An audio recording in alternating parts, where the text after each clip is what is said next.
Today we are looking at the interior of this 2025 Ford F-250 King Ranch. What does the King Ranch model bring to the inside of the F-250? Let's go ahead and find out. There is a pretty big price difference between the XL and King Ranch models, but thankfully the King Ranch offers an interior that is different in pretty much every way. Starting with the door panel, you'll have some wood trim as well as leather wrap padding up top. There is brown piping and contrast stitching, leather on your armrest, King Ranch branding as well as some aluminum trim, all of your buttons in matte black plastic, memory seating for 3, which is pretty impressive, a metal speaker grill, and some brown plastic at the bottom with a ton of storage on this door panel. You can fit an incredible amount of things just on the door panel alone. The power running boards are very helpful for getting into this large vehicle, and you do have King Ranch branding on your trim plates.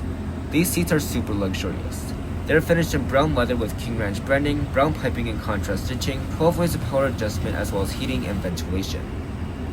But now let's get to the rest of the F-250's interior. Starting with the steering wheel, it is very nicely leather wrapped and heated. It is going to be power adjustable, and I really like this aluminum trim that you get on it.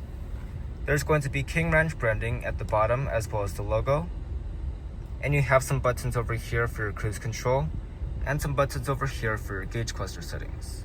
To the left of the steering wheel, you will find many different controls including your mirror spotlights, power adjusting pedals, as well as your headlight controls. The gauge cluster looks quite nice and has a lot of information displayed at once. You can customize which information you see with these buttons right here. You can go to the main menu, and you have things like your trip and fuel economy, and then you can also customize your head-up display. Overall, the gauge cluster in this F-250 is quite nice, and I really like how much information is displayed all at once. In this King Ranch model, you also have a head-up display, and it will also show you if your turn signal is on or off. Materials in this F-250 King Ranch is quite impressive for a heavy-duty pickup truck. On the upper dash, you will find some soft-touch plastic, open portal trim a little bit below that, and below that, you will find some aluminum trim. I think this really decorates the cabin nicely. By the climate controls, everything is going to be in matte plastic so that it doesn't attract fingerprints. And on the console, you'll find some more soft touch plastic with stitching as well as open port wood trim. As far as storage goes, there is certainly no shortage of it in the F-250. Slide back this piece of open port wood trim for a wireless phone charging pad as well as 2 USB ports and a little cubby. There's a little slot right here for maybe something like a phone or a tablet. And then there's this customizable area right here. Right now you have 4 cup holders, but if you don't need 4 cup holders, you can slide this part over and it's just a large cubby. On the side of the center console, you will find a ton of space on both sides, although it does not go all the way through. And underneath this very nicely leather padded armrest with King Ranch branding, you will find an insane amount of space. There's also this little tray right here with coin holders, and you can put something like a wallet or phone there. But you also get some USB-C ports as well as felt lining at the bottom, so if you put sunglasses in here, they will not get scratched. There is just an insane amount of storage space in the F-250, and we're not done yet. We'll get to the rest in a little bit. For now, I want to mention that we have our drive mode controller right down here, as well as our 4-wheel drive controls. You have your trailer brake, as well as some trailer settings right here, and there are some power sources over on the other side. Now let's move on to the climate controls. You have these very high quality fueling buttons and dials to control the climate, which is very nice to see in 2025.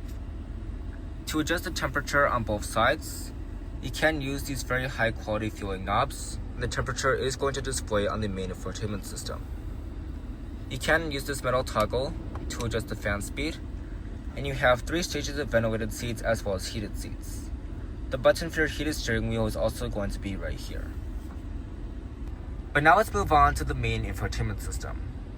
The F-250 has Ford's latest technology as well as this humongous screen. The navigation system is relatively responsive, and the rest of the screen occasionally lags. You have wireless Apple CarPlay and Android Auto, which is quite nice to see in 2025 as a lot of automakers are booting that out of their vehicles. And with the built-in navigation system, you can punch in a trailer-friendly route in case you are towing something really large and you can't go over a tight bridge or a tight corner. Over 90% of Super Duty owners actually tow with their trucks, so this technology is pretty welcome in the F-250. There are other apps you can use on your phone to help navigate while towing a trailer, but the fact that the F-250 actually has this built into the infotainment system is pretty impressive. You can tell Ford really thought about the people who are actually going to be towing with this car. But now let's see about the backup camera. The F-250 has a column-mounted shifter, which is quite nice to see. And with the AC on, it is actually quite cold because it's been sitting right in front of this vent this whole time.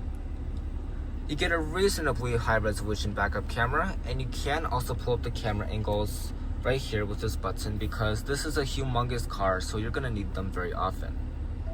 You have a few different views right here as well as a hitch view, and you can also add an external camera in case you need something like on a trailer. There is also a 360-degree view, and let's see how the parking sensors work. I'm going to be pulling up to my tripod. So far, nothing is happening. Alright, so we have a little graphic right there, and the beeps are actually pretty loud. So that is enough of that. You can easily change your view right here and go back to the 360 view. To go into park, you're just going to go all the way up. I do want to mention that you can shift through the 10-speed automatic manually with these buttons right here. Up top, you will find an auto-dimming rearview mirror, as well as 6 aux switches in case you want to install an aftermarket accessory. There is dedicated sunglass storage, although it is not felt lined, so I don't exactly know the point of that. And there is going to be no panoramic sunroof. That is something you will have to pay for $1,500. But now let's go ahead and take a look at the passenger side and see what the front passenger is going to get. The door panel has an insane amount of storage and metal speaker grills, some aluminum trim, as well as a lot of leather on the upper part. Just take a look at all the stuff you can store here. The seats are going to be the same as the driver's side. They're going to be finished in brown leather, and they will have the King Ranch logo, brown piping and contrast stitching, heating, ventilation, and 12 ways of power adjustments. You also get a ton of storage on the side of the center console, and right in front of you, you're going to find this open pore wood trim piece with the King Ranch logo over and over, and you also have this little graphic on the aluminum piece. There are going to be power sources in case you need extra device charging, and you will have a ton of storage underneath the open pore wood trim. The glove box is also enormous. But now let's go ahead and check out the second row. On the door panel, you will find some brown leather as well as a ton of storage at the bottom, just like the front. The power running boards make it easier to get inside this very large vehicle, and there is an assist grip. In the back of the F-250, I have a ton of legroom and headroom, and keep in mind the front seat is slid almost all the way back. There is also a relatively large seat back pocket to store all of your junk, and there is going to be some brown piping and brown leather on the back of the seats. In the center, you're going to find 2 vents, 2 USB-C ports, your heated seat buttons, 2 cup holders, as well as 2 power sources at the bottom. In the middle, you're going to find an armrest and 2 cup holders. The bed is easily the most important part of the pickup truck, so let's go ahead and check it out. On the King Ranch model, you do get a power tailgate, which is quite nice. To quickly access something in the bed, there's a step on the side as well as the back bumper. On the gate itself, there are going to be some measurements as well as some more useful information. In the bed itself, you have power sources and LED lights, which are quite nice to see. This one also has the optional spray and bed liner as well as the gooseneck hitch kit for towing something large like a camper. There are some LED lights that will light up the whole bed area, and for getting into the bed itself, there is this very nice step and handle system that will come out of the tailgate itself. It is relatively easy to access and put back in. For the King Ranch model, the max towing capacity is 16,200 pounds and the max payload is 4,268 pounds. To close up the bed, you're just going to use your knee.